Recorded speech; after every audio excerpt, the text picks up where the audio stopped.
Today, I attempted to get that shiny crown in Fall Guys without ever crossing the finish line. Instead, to celebrate Season 2's release, we'll be using the Force to progress throughout the show. So, what does that mean? The rules of this challenge are simple. 1, we must start every stage by channeling the Force, aka using the levitate emote. And 2, we are never allowed to directly cross the finish to qualify. We must let the Force qualify us.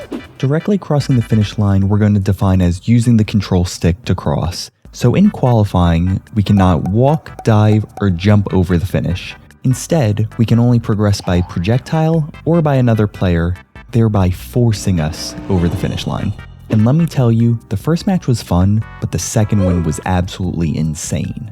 First, we have DoorDash, and after channeling the Force, this was a pretty simple stage to qualify. The only caveat is that I need to make sure that I pulled ahead of the crowd. That way, as everyone rushed towards the finish line, we could just levitate and inevitably get pushed over by another player.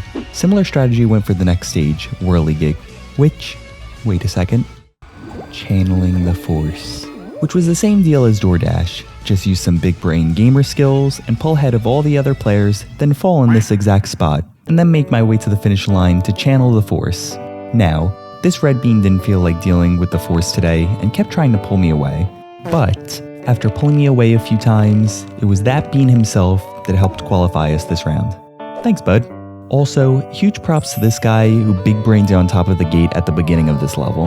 Next was Fruit Shoot, which oddly enough is one of my personal favorite levels. After getting that out of the way, I got knocked in the void a few times, but overall made it to the finish line as the second player. And after waiting and waiting, the timer started ticking, but lucky for me, a true bean saw me hanging and changed his route to come over and give me a hand. The first finale was appropriate for this challenge, Hexaterrestrial, one of the new maps in Season 2. Basically, in this stage, basically this stage is a one-floor hexagon, but the tiles reappear and the sides slowly close in as the game progresses. My strategy for this level was try and run around and try to cut off as many people as possible, but most importantly, just don't do anything stupid and die. The end game is really all that matters, once the tiles start spawning a lot less frequently and the edges really close in. Towards the end, I started to stall when I saw only one other bean left running out of tiles. I hopped on over to narrow him in, then jumped back over to safety. He tried his best to save it, but just fell short, netting me that win. That win took me 32 minutes and 19 seconds, but that wasn't even the exciting show. The very next show was the one that tested the true power of the Force. Lobbying up, I started with Gate Crash, which, after following protocol, was a nice and steady ride. After channeling the Force, I quickly made my way through the gates, jumped going down this hill to gain more speed, and levitated past the finish line. Tundra Run got some recent upgrades in Season 2. First, they got a new hexaring route on the left-hand side, which, for the most part, is much harder and slower. Also in the middle section, they now have these thrusters, which are a complete mess if you touch them by even a single pixel, but thankfully you could just stay off to the side here, which is a fast way to avoid them all. After dodging the swinging bells, catapults very gently forced us over the finish line. The third stage was Pipe Dream, a race course from Legacy Season 6. This one is a long one, so we needed to go Super Saiyan and double force at the beginning of this stage. Now we can truly go into hyperdrive mode. I carefully dodged these punching gloves, made my way past the trampolines and hammers, navigated through the shifting platforms, and made it past the hexa tiles. Grabbing onto the trapeze swing, I let go, and the momentum of the Force pulled me across the finish line, qualifying in nice second place. The next stage almost ended the run. This crowd and block party was by far the most toxic I've ever seen.